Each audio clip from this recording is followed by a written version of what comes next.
Bie maska e Big Brother VIP Kosovës. Toni u nxor gabimisht nga shtëpia. Zbardhet prapaskena e piste rikthimit të tij. Gjithçka që pam në ekran ishte një skenar për të mbuluar një gafë amatore.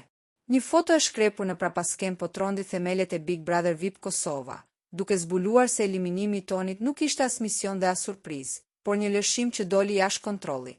Nga shtëpia, direkt në restoran. Ndërsa publikut ju servir versioni se Toni u dërgua menjëherë në një dhomë sekrete për të kryer një mision izolimi, e vërteta qëndron ndryshe.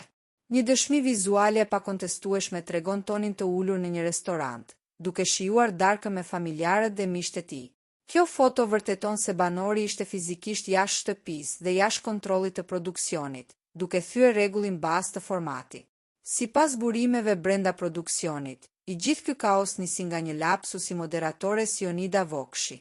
Pretendohet se në zarfin e eliminimit ishte emri i Labinotit, por Jonida ka lexuar gabimisht emrin e Tonit. Kur produksioni e kuptoi se dëmi ishte bërë dhe banori i dashur për publikun ishte larguar pa të drejtë, nisi operacioni i shpëtimit.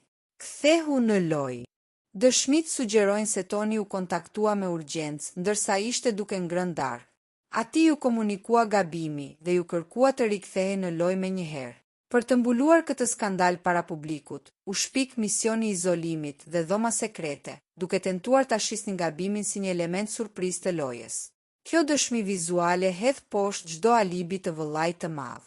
Si mund të kthehet një lojtar që ka komunikuar me jashtë dhe ka takuar familjen? A është ky një format ku fituesi përcaktohet nga votat, apo nga lapsuset e moderatorëve?